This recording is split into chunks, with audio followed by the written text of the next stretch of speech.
കൊച്ചിക്കാരി അച്ചായത്തി എന്ന് പറയുന്ന ഒരു ഇൻസ്റ്റാഗ്രാം പേജ് ഉണ്ട്, യൂട്യൂബ് ചാനൽ ഉണ്ട്. അതിന് പുള്ളിക്കാരി ഒരു വീഡിയോ ഇട്ടിരിക്കുന്നുണ്ട്, നമുക്കത് കാണാം. എന്റെ രീതി ഇപ്പൊ ഈ ഒരു വണ്ടിയുടെ ട്രോൾ വീഡിയോ കാര്യങ്ങൾ ഇറങ്ങുവാണെന്നുണ്ടെങ്കിൽ എനിക്കൊരു കുഴപ്പമില്ല. വണ്ടിക്ക് ഫ്രീ പ്രൊമോഷൻ ആണ് ഗൈസ്, അതുപോലെ തന്നെ എനിക്കും ഫ്രീ പ്രൊമോഷൻ ആണ്.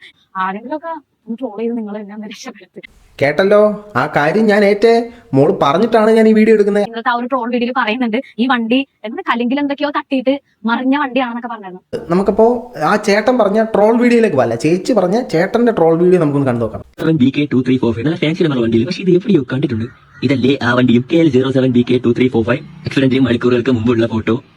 ഇത് നമ്മുടെ കസിൻ ചേട്ടന്റെ വണ്ടിയായിരുന്നു. കുറച്ച് വർഷങ്ങൾക്ക് മുമ്പ് കോതമംഗലം മറാട്ടുപാറ ട്രിപ്പ് സമയം കലുങ്കിലിടിച്ച് മറിഞ്ഞ അപകടത്തിൽ തകർന്ന വണ്ടിയാണിത്. കുറെ നാളുകൾക്ക് ശേഷം ഇപ്പോഴാണ് ഇത് കാണുന്നത്. മഞ്ഞ പെയിന്റിൽ നടക്കുന്നതാണ്. KL07 ഫാൻസി നമ്പറുള്ള വണ്ടി. ഇനി അതായിരിക്കുമോ ഇത്? ഒരു കോക്കാച്ചിന്റെ സ്റ്റിക്കർ അടിച്ച് കഴിഞ്ഞാൽ ആക്സിഡന്റ് വണ്ടി 10 ലക്ഷം രൂപ വിൽക്കാൻ പറ്റും. കോക്കാച്ചി അല്ല മച്ചാനെ, കൊച്ചിക്കാരി. വണ്ടിയുടെ അവസ്ഥ എന്ന് വെച്ച് കഴിഞ്ഞാൽ മോൾ ഭാഗം ഇല്ല വണ്ടിക്ക്. അതുപോലെ ഫ്രണ്ട് ബോണറ്റ് തിരിഞ്ഞു പോയിട്ട് എഞ്ചിനും ബോണറ്റും അടക്കം ആ ഫ്രണ്ടിലത്തെ പീസ് ഫുള്ളായിട്ട് ഇങ്ങനെ തിരിഞ്ഞു പോയി, ബാക്കിയുടെ ഭാഗവും തിരിഞ്ഞില്ല. രണ്ടാമത്തേന്ന് പറഞ്ഞു കഴിഞ്ഞാല് ഈ പറഞ്ഞ പോലെ ആക്സിഡന്റ് ആയ വണ്ടിയാണ്. നീ ആൾക്കാരെ പറ്റിച്ചതല്ലേന്ന്. ഞാൻ എപ്പോഴാണ് ആൾക്കാരെ പറ്റിച്ചത്? ഞാൻ ഒരു വീഡിയോയിൽ ഞാൻ പറഞ്ഞിട്ടില്ല ഈ വണ്ടി ആക്സിഡന്റ് ആയിട്ടില്ല, ഇതുവരെ ഞാൻ പറഞ്ഞിട്ടില്ല. പക്ഷേ ഒരു വീഡിയോയിലെങ്കിലും പറഞ്ഞിട്ടുണ്ടോ ഇത് ആക്സിഡന്റ് ആയി ടോട്ടൽ ലോസ് ആയ വണ്ടിയാണെന്ന്? അതും പറഞ്ഞിട്ടില്ല. നമ്മൾ കള്ളം പറഞ്ഞില്ല എന്ന് മാത്രമല്ല, സത്യം മറച്ചു വെക്കുകയും കൂടെ ചെയ്തു. ഇത് ആൾട്ടോ അല്ല, പജേറോയാണ്. കാടും മലയും കുന്നും ഒക്കെ കയറി പോകുന്ന ഒരു വണ്ടിയാണ്. ആ സ്റ്റേറ്റ്മെന്റ് എനിക്ക് അങ്ങോട്ട് ഇഷ്ടപ്പെട്ടില്ല കേട്ടോ. ഓൾട്ടോയ്ക്ക് എന്താണ് ഒരു പ്രശ്നം? ഓൾട്ടോ എന്ന് പറയുന്നത് അതിന് വളരെയധികം അതിൻ്റെതായ സവിശേഷതകൾ ഒരു വണ്ടിയാണ്. AC ഓഫ് ചെയ്ത് കഴിഞ്ഞാൽ പറക്കും സാധനം. ഓൾട്ടോയെ കുറിച്ച് അറിയാൻ മേലാത്തോണ്ടാ. AC ഓഫ് ചെയ്ത് കഴിഞ്ഞാൽ പടക്കുതിരയാണ്, പടക്കുതിര. നിങ്ങളുടെ ഈ ആന വണ്ടി കയറാത്ത ഇടുങ്ങിയ വഴികളിലൂടെ ഓൾട്ടോ പോകും. ഈ ആന പോലത്തെ വണ്ടി കയറി പോവോ?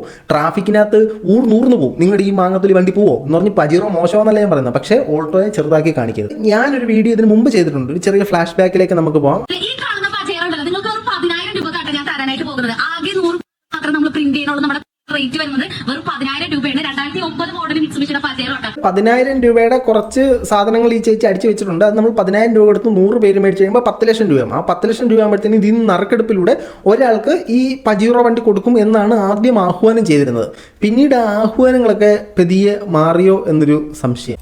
ഈ വണ്ടിക്ക് എത്രയാണ് ചോദിക്കണതൊക്കെ പലരും എൻ്റെ അടുത്ത് ഇപ്പോഴും വന്നിട്ട് ആ ട്രോൾ വീഡിയോ കണ്ടിട്ട് ചോദിക്കുന്നുണ്ട്. ഞാൻ വിലയും കാര്യങ്ങളൊക്കെ പറഞ്ഞുതരാം. 2009 മോഡൽ SFX ആണത്. സെക്കൻഡ് ഓണർഷിപ്പിൽ നിൽക്കുന്ന വണ്ടിയാണ്. റീ ടെസ്റ്റും കാര്യങ്ങളൊക്കെ ഇപ്പൊ റീസെന്റ് കഴിഞ്ഞതേ ഉള്ളൂ. 10 ലക്ഷം രൂപയാണ് നമ്മൾ ചോദിക്കുന്നത്. വെറും 6,80,000 രൂപക്ക് മിത്സുബിഷിയുടെ പജേറോ സ്വന്തമാക്കിയല്ലോ. ഇന്ന് ഞാൻ കൊണ്ടുവന്നിരിക്കുന്നത് 2009 model Mitsubishi Pajero SFX 4x4 ആണ്.